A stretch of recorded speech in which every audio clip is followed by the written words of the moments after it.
आज के चिंतन के लिए मैं आपका हार्दिक स्वागत करता हूं। मेरे प्रियो, आज हम बहुत ही प्रेरणादायक और एक आत्मिक संदेश के ऊपर आज हम बात करने वाले हैं और मेरी पूरी आशा है कि परमेश्वर आज के मनन से, चिंतन से आपको और मुझको प्रेरित करेंगे और आपके और मेरे लिए आज का संदेश प्रेरणादायक होगा और आशीषित होगा।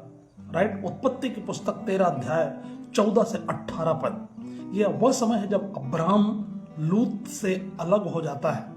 अर्थात लूत को उसने पहले मौका दिया क्योंकि उनके चरवाहों के बीच में उनके भेड़ और बकरियों के बढ़ जाने से लड़ाई हो रहे थे। तो अब्राम ने उसको अपॉर्चुनिटी दिया लूत को कि लूत, तू जो भी भाग चाहे पूरी भूमि की तेरे सामने खुली है तो चुन ले। और अब्राम ने लूत को मौका दिया और लूत एक स्थान को चुन लेता है और चुन करके जो सदोम का जो क्षेत्र होता है वहां पर वो अलग हो जाता है। और उसके बाद परमेश्वर अब्राम से अद्भुत प्रतिज्ञा करता है। आज के इस मनन में, चिंतन में हम लोग देखेंगे कि कैसे जो विश्वास और जो दृष्टिकोण और जो आज्ञाकारिता होती है, राइट, हमारे जीवन में कैसे परमेश्वर की आशीषों को वो खोल देती है या परमेश्वर की आशीषों को लेकर के आती है। मेरे प्रियो, मैं पढ़ूंगा हम हमारे लिए उत्पत्ति की पुस्तक 13 अध्याय पद 14 से लेकर 18 तक। ध्यानपूर्वक सुनेंगे क्या लिखा है। जब लूत अब्राम से अलग हो गया तब उसके पश्चात यहोवा ने अब्राम से कहा, आंख उठाकर जिस स्थान पर तू है वहां से उत्तर, दक्षिण, पूर्व, पश्चिम चारों ओर दृष्टि कर, क्योंकि जितनी भूमि तुझे दिखाई देती है उस सब को मैं तुझे और तेरे वंश को युग युग के लिए दूंगा और मैं तेरे वंश को पृथ्वी की धूल के किनकों के समान बढ़ाऊंगा।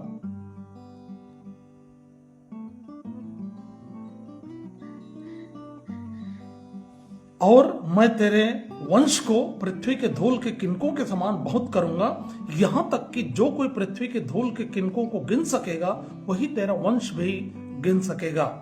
उठ, इस देश की लंबाई और चौड़ाई में चल फिर, क्योंकि मैं उसे तुझी को दूंगा।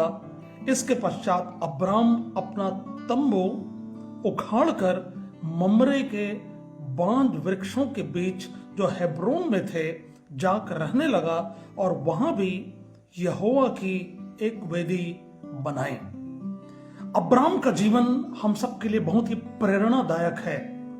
उसके विश्वास की जो यात्रा है कि सचमुच अपने जीवन के हर पड़ाव पर जो उसने परमेश्वर की आवाज सुनी थी और समय समय पर परमेश्वर उससे बातें करता रहा और परमेश्वर की आवाज ने उसके विश्वास को मजबूत किया और परमेश्वर की प्रतिज्ञा पर वो चलते हुए वो आगे बढ़ता चला। मेरे प्रियो, अभी हमने देखा कि ये जो खंड है उस समय की बात है जब लूत अलग हो जाता है अब्राम से, क्योंकि अब्राम ने लूत को मौका दिया इससे पहले कि उनके बीच में लड़ाई झगड़े हो जाएं। राइट। परमेश्वर के आशीष को अब्राम जानता था अच्छे से कि परमेश्वर उसके साथ है। उसने लूत से कहा कि लूत, तेरे और मेरे भेड़ बकरियों के चरवाहों के बीच में लड़ाई तो होना शुरू हो गए हैं, कहीं ऐसा ना हो कि बाद में हमारे बीच में भी मनमुटाव हो जाए, कहीं धन संपत्ति का जो बढ़ना है हमारे लिए विपत्ति लेकर के ना आ जाए, हमारे संबंध में कोई खराश उत्पन्न ना हो जाए। इसलिए तो ऐसा कर, तो चुनाव कर ले, तुझको जो भी जमीन का भाग चाहिए, जो भी भूमि चाहिए तो चुन ले। और अब्राम ने उसको चुनाव का अवसर दिया, उसने अपने आप को नम्र किया, दीन किया और हम जानते हैं कि उसका ऐसा विश्वास का जो दृष्टिकोण है उसके लिए एक बड़ी आशीषों के लिए द्वार को खोल दिया। मेरे प्रियो, अभी जो खंड हमने पढ़ा है, राइट, इस खंड में हम लोग देख सकते हैं कि अब्राम की नम्रता को देख सकते हैं, है ना, कि अब्राम ने कैसे लूत को पहले स्थान दिया। उसने स्वार्थ में आकर के अपने बड़े होने का, अपने अधिकार को उसने नहीं जताया, परंतु अपने भतीजे को उसने अपॉर्चुनिटी दिया नम्रता के साथ और उसने उसको चुनाव करने का अवसर दिया। ठीक है। इसके बाद हम लोग देखते हैं कि लूत जो है चला जाता है और तब परमेश्वर अब्राम से व्यक्तिगत रूप से वो आकर के बातें करते हैं। राइट। जब भी, listen to me very carefully, okay, जब भी हम नम्रता और शांति का मार्ग चुनते हैं, I will repeat it again, whenever we choose the way of humility and peace, जब भी हम नम्रता और शांति का मार्ग चुनते हैं, God opens the doors of blessing for us, और तब परमेश्वर हमारे लिए आशीषों के द्वार को खोल देते हैं। मेरे प्रियो, मैंने भी अपने जीवन में कई बार अनुभव किया है इन चीजों को, और मेरा विश्वास है कि आपने भी अनुभव किया होगा। अगर अभी तक नहीं किया है तो जब जब आपके सामने चुनाव के मौके आएंगे तो आप अपने आप को नम्र कीजिए, अपने आप को दीन कीजिए, आप इंतजार करिए, और परमेश्वर आपके लिए आशीषों को, बड़ी आशीषों को लेकर के आएगा जिसकी कल्पना भी आप नहीं कभी किए होंगे। करेक्ट? तो यहां पर अब्राम से परमेश्वर बातें करता है और कहता है, लिखा है, जब लूत अब्राम से अलग हो गया उसके पश्चात यहोवा ने अब्राम से कहा, आंख उठाकर देख, बोलता है, ठीक है, लिफ्ट अप योर आइज, अपने आंखों को उठा करके देख, ठीक है। और कहां कहां देख? उसने बताया, तो वहां से उत्तर, दक्षिण, पूरब, पश्चिम और चारों ओर तो दृष्टि कर, और कहता है क्योंकि जितनी भूमि तुझे दिखाई देती है वो सब कुछ मैं तुझे देने वाला हूं, ऐसा वायदा परमेश्वर ने किया। मेरे प्रियो, यहां पर आंखों को उठाने की जब बात आती है तो ये केवल भौतिक दृष्टि की बात नहीं है ना, ये केवल शारीरिक दृष्टि की बात नहीं है, लेकिन एक आत्मिक दृष्टि है। परमेश्वर आज आपसे और मुझसे भी कहता है कि अपने तो आत्मिक आंखों को खोल करके देख, अपनी आत्मिक दृष्टि को उठा करके देख कि मैं तुझसे क्या देने वाला हूं, मैं तेरे माध्यम से क्या करने वाला हूं। परमेश्वर चाहता है कि हम अपने आत्मिक आंखों को खोलें और परमेश्वर की नजरों से उन भविष्य को हम देख सकें, उन भविष्य की बातों पर विश्वास कर सके जो परमेश्वर ने हमारे लिए रखा है। तो यहां पर परमेश्वर ने अब्राम से कहा कि तू अपनी आंखों को उठा करके देख। करेक्ट? जब कभी भी हम निराश होते हैं या अपने आप को अकेला महसूस करते हैं, मानो ऐसा लगता है कि अब सब कुछ खत्म हो गया, सब कुछ हमारे जीवन से छिन गया, लेकिन ऐसे घड़ी में ही तो परमेश्वर हमको बुलाता है मेरे प्रिय, और कहता है, ऊपर देखो, लुक एट मी, अपनी आंखों को उठाओ, मैं तुम्हारी सहायता हूं, है ना। भजनकार भी तो कहता है ना 121 अध्याय भजन संहिता में कि मैं अपनी आंखें पर्वतों की ओर उठाऊंगा, क्योंकि मैं जानता हूं कि मेरी सहायता वहीं से मिलती है, मेरा परमेश्वर ही है जो मेरा सहायक है। मेरे प्रियो, इस संदेश को हम हमेशा याद रखें कि आप परमेश्वर को निहारें, राइट, परमेश्वर को देखें। आप, परमेश्वर ने आपके लिए आशीषें रखी है, और परमेश्वर अपने समय पर आपके जीवन में उन आशीषों को वो देता है, क्योंकि परमेश्वर विश्वास योग्य परमेश्वर है। बाइबल बताती है कि भले ही हम चाहे अविश्वास योग्य निकलें तो निकलें, परंतु परमेश्वर हमेशा विश्वास योग्य बना रहता है। मेरे प्रियो, और वही चीज अब्राम के जीवन में यहां पर देख सकते हैं कि जैसे लूत को परमेश्वर की अगुवाई में परमेश्वर पर विश्वास रखते हुए अब्राम ने मौका दिया चुनने का, उसके तुरंत बाद जैसे ही लूत अलग हुआ, परमेश्वर ने अब्राम को दर्शन दिया और अब्राम से बात करते हुए कहता है कि अपनी आंख उठाकर देख, उत्तर, दक्षिण, पूरब, पश्चिम जितनी भी भूमि तुझे दिखाई देती है मैं वो सब तुझे देने वाला हूं। ऐसी बड़ी आशीष परमेश्वर देता है। मेरे प्रियो, परमेश्वर की आशीषें, ठीक है, आपकी दृष्टि और विश्वास पर भी निर्भर करती है ना। एक बार फिर से मैं रिपीट करूंगा कि परमेश्वर की जो आशीषें हैं आपकी दृष्टि और विश्वास पर निर्भर करती हैं। यह सत्य है कि परमेश्वर अपनी इच्छा के अनुसार देता है, अपने समय के अनुसार देता है ना, लेकिन परमेश्वर चाहता है कि हमारे अंदर कुछ इच्छा हो, हमारे अंदर ऐसी बातें हो जो परमेश्वर की इच्छा से मिलती हो, है ना। इसी चीज को अगर हम पढ़ें रोमियो की पत्री अध्याय उसके 12 में, तो वहां पर संत पौलुस भी तो यही बोलते हैं ना कि तुम्हारे मन के नए हो जाने से तुम्हारा चाल चलन बदलता जाए और तुम परमेश्वर की इच्छा को तुम जानो, परमेश्वर की इच्छा को पहचानो कि परमेश्वर तुमसे क्या चाहता है, राइट। तो हमारे जीवन की आशीषें हमारे दृष्टि और विश्वास पर निर्भर करती है, बशर्ते कि आपकी दृष्टि और विश्वास स्वार्थ में नहीं होना चाहिए, ठीक है, अगर आपकी इच्छा स्वार्थी होगी, अगर आपके दृष्टि में स्वार्थ और घमंड होगा, तब हो सकता है कि वो इच्छा परमेश्वर पूरी ना करें। लेकिन मुझे पूरा विश्वास है कि अगर हमारी प्रार्थना, हमारा विश्वास और हमारे दृष्टिकोण परमेश्वर की इच्छा से मिलते हैं तो अवश्य रूप से परमेश्वर देता है।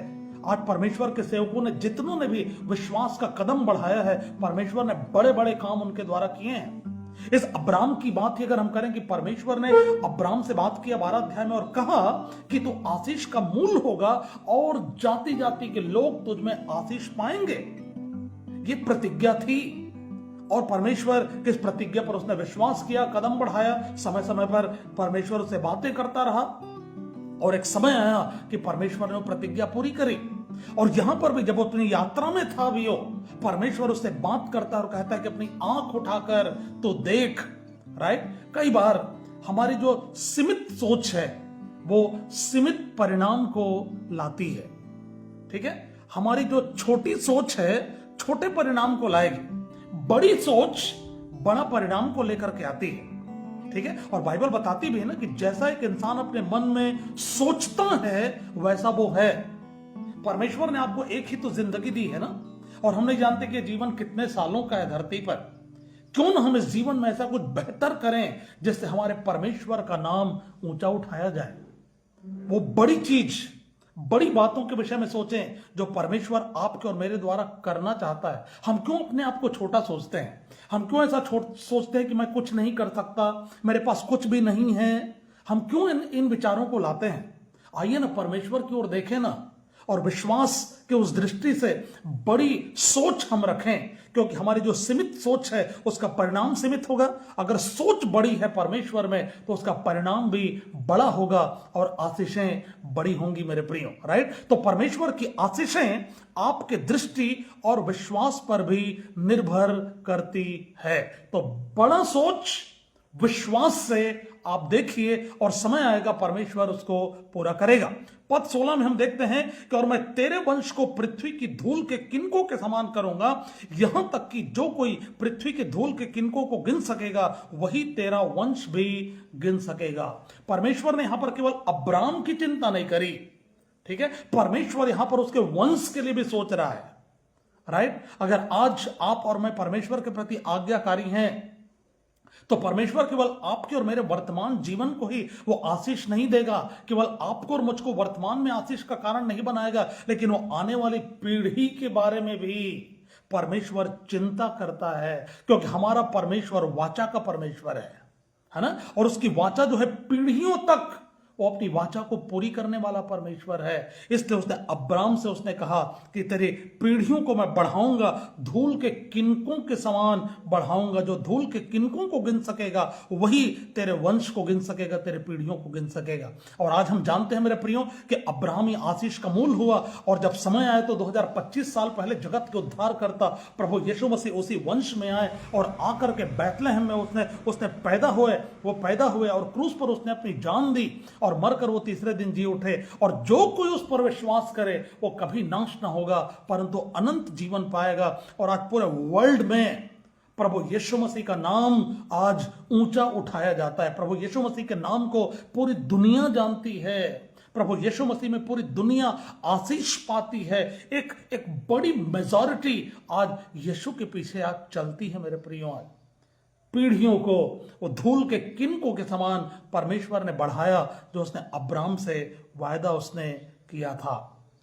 राइट, तो सिर्फ देखना नहीं, आगे क्या कहा परमेश्वर ने, जब हम पढ़ते हैं पद 17 को लिखा है, उठ इस देश की लंबाई और चौड़ाई में चल फिर, क्योंकि मैं उसे तुझी को दूंगा। ठीक है, जस्ट डोंट लुक एट, केवल देखो मत लेकिन उस पर चलो। इसका मतलब यह है कि just don't have a faith but have a step of faith. You need to work out your faith. ठीक है, आपको विश्वास के कदम को बढ़ाना होगा, विश्वास के साथ आगे बढ़ना होगा, क्योंकि बैठे रहने से कुछ होने वाला नहीं है। परमेश्वर देगा लेकिन कदम तो बढ़ाना पड़ेगा ना, काम तो करना पड़ेगा, तब तो परमेश्वर उन आशीषों को देगा और तब तो परमेश्वर आपको और मुझको आशीष का स्रोत बनाएगा, मूल बनाएगा। अगर हम यूं ही बैठे रहेंगे तो वो चीजें नहीं होती है।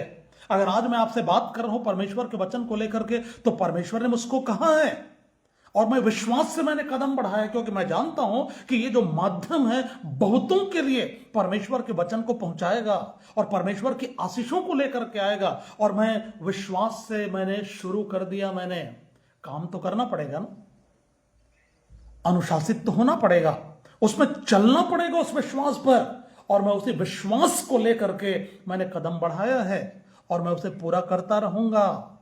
राइट? तो परमेश्वर उसको कहता है कि तो चल फिर, तो केवल देखना नहीं, चलना जरूरी है। परमेश्वर कहता है विश्वास से उन वायदों पर चलो जो मैं तुमसे करता हूं।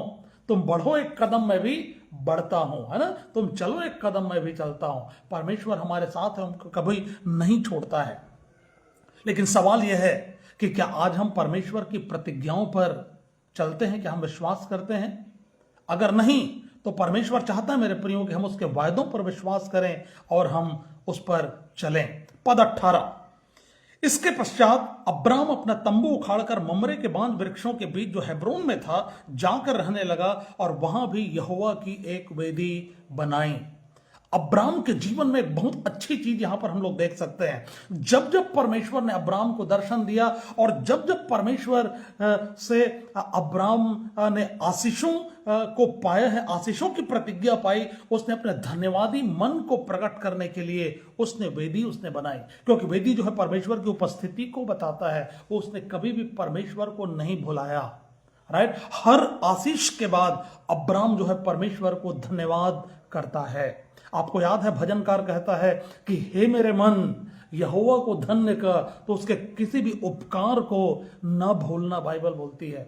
मेरे भाई और मेरे बहनों, अगर आज हम लोग जीवितों के बीच में हैं, अगर आज हमारी सांसें चल रही है, अगर हम अच्छे से आज खा सकते हैं, चल सकते हैं, बोल सकते हैं, देख सकते हैं, सुन सकते हैं, यह अपने आप में बहुत बड़ी आशीष है।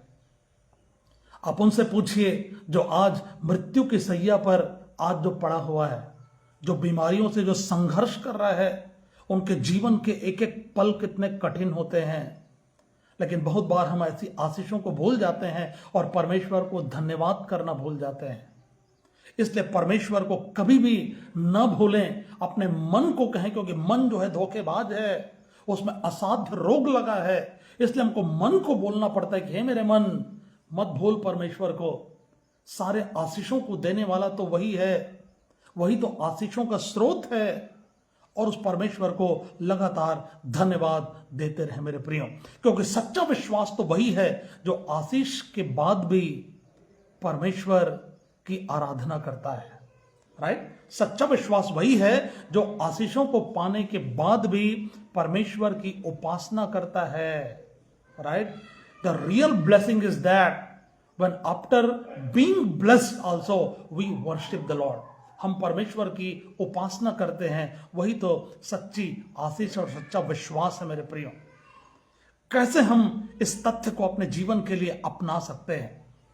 क्या आप भी अपने जीवन के ऐसे स्थान पर या ऐसे पड़ाव पर पहुंच जाते हैं जहां पर लूत की तरह आपको भी सब कुछ छोड़ना पड़ता है? अब्राम की नाई, जैसे उसने लूत को छोड़ दिया, लूत को उसने अपॉर्चुनिटी दिया, अपने मौके को आपको छोड़ना पड़ा हो किसी दूसरे के लिए। क्या ऐसे कगार पर आप आकर के खड़े हैं? क्या आपको ऐसा लगता है कि सब कुछ चला गया है आपका? क्या आप तैयार हैं अपनी आंखों को उठाने के लिए और परमेश्वर की उस प्रतिज्ञा को देखने के लिए जो परमेश्वर आपसे करता है आपके भविष्य के लिए? क्या आप सिर्फ देखने तक सीमित हैं और या फिर परमेश्वर के द्वारा दी गई उस प्रतिज्ञा पर आपने चलना आरंभ किया है? अगर आपने चलना आरंभ नहीं किया तो विश्वास का कदम बढ़ाएं, और परमेश्वर का वचन आपको इस चीज का आश्वासन देता है कि परमेश्वर अपने समय पर अपने वायदों को वो पूरा करता है मेरे प्रियो। आज का संदेश हमें याद दिलाता है कि जब हम परमेश्वर पर विश्वास करते हैं तो वह हमें हमारी सोच से भी कहीं बढ़कर आशीष देता है। आइए हम प्रार्थना करें। हे परमेश्वर, हमें अपनी आंखों को उठाने की सामर्थ्य दे प्रभु, ताकि हम अपनी आंखों को उठाकर हम आपकी प्रतिज्ञा को हम देख सकें परमेश्वर, हम आगे बढ़ सके। प्रभु, आप जो प्रतिज्ञा करते हैं आप उसे पूरी भी करते हैं। प्रभु, आपके वचनों पर आप हमें चलना सिखाएं। हम आपके वचनों पर चलना चाहते हैं प्रभु जी। पिता, मैं दुआ करता हूं कि जो लोग बीमार हैं परमेश्वर, अपने चंगाई से भरे हुए हाथों को बढ़ाकर परमेश्वर आप उन्हें छुएं, स्पर्श करें और आप उन्हें चंगाई दें परमेश्वर। प्रभु, जो अपने जीवन में संघर्षरत है, भ्रमित है, प्रभु उनके भ्रम को दूर कर और अपनी इच्छा को प्रभु स्पष्ट कर, ताकि वो विश्वास के कदम में बढ़ें और आपकी आशीषों को अपने जीवन में पा सकें। आज के दिन को आप आशीषित करें। धन्यवाद के साथ प्रार्थना त्रिएक परमेश्वर पिता, पुत्र, पवित्र आत्मा के नाम से मांगते हैं, आमीन।